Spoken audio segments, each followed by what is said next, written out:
Aujourd'hui, on se penche sur un aspect fascinant de l'investissement immobilier en France, le marché secondaire des SCPI. C'est un monde un peu à part, celui des parts d'occasion. Alors voyons ce qui s'y cache. Voilà notre programme. On va d'abord poser les bases. C'est quoi une SCPI? Ensuite, on explorera cette idée de seconde main. On décortiquera une annonce concrète, on regardera l'ensemble du marché et bien sûr, on terminera avec les points essentiels à connaître avant de se lancer. Allez, c'est parti. Première étape, la base de tout, la SCPI elle-même.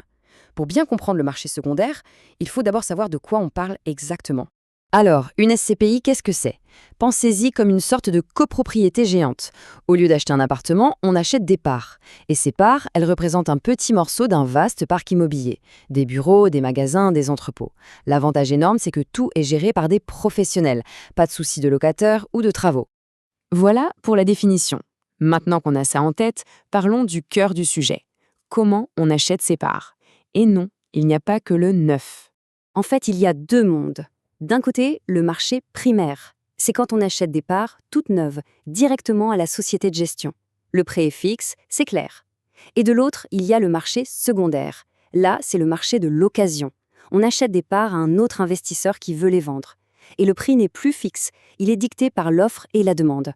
C'est exactement comme pour une voiture, le neuf chez le concessionnaire ou l'occasion entre particuliers. Et c'est sur ce marché secondaire que ça devient vraiment intéressant. Pour bien comprendre, rien de tel qu'un cas pratique. On va disséquer une annonce réelle. Alors voilà une annonce typique. On voit 200 parts d'une SCPI nommée Genet-Pierre à 110 €. Et puis deux chiffres clés qui sautent aux yeux, une réduction de 39% et un rendement estimé à 9,4%. C'est là-dessus qu'on va se concentrer. Ce premier chiffre, 39%, c'est ce qu'on appelle la décote. Qu'est-ce que ça veut dire?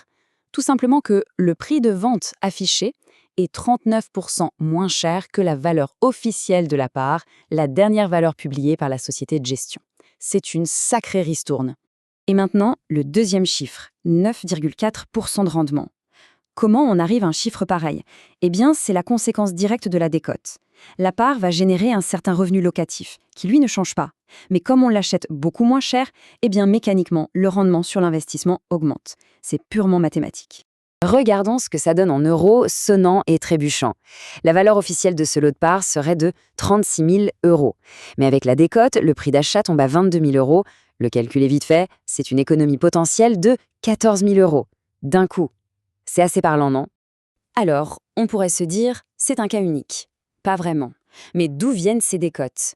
Les raisons sont multiples. Parfois, un vendeur a simplement besoin de récupérer son argent vite. D'autres fois, c'est le sentiment général sur un type d'immobilier qui pèse sur les prix. Prenons un peu de hauteur pour voir à quoi ressemble le marché dans son ensemble. Ce graphique montre bien la répartition. On voit qu'il y a des petites décotes, mais aussi un volume conséquent d'offres avec des rabais entre 10 et 25%, et même une part non négligeable avec des décotes supérieures à 25%. Le marché est donc vraiment varié en termes de prix. Et la diversité ne s'arrête pas au pourcentage de réduction. C'est aussi un marché très riche en types de SCPI. On trouve de tout.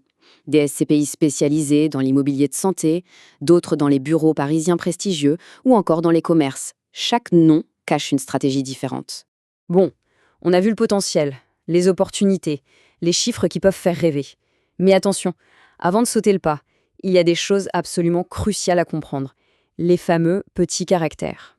Le premier point, et c'est fondamental, c'est le rôle de la plateforme.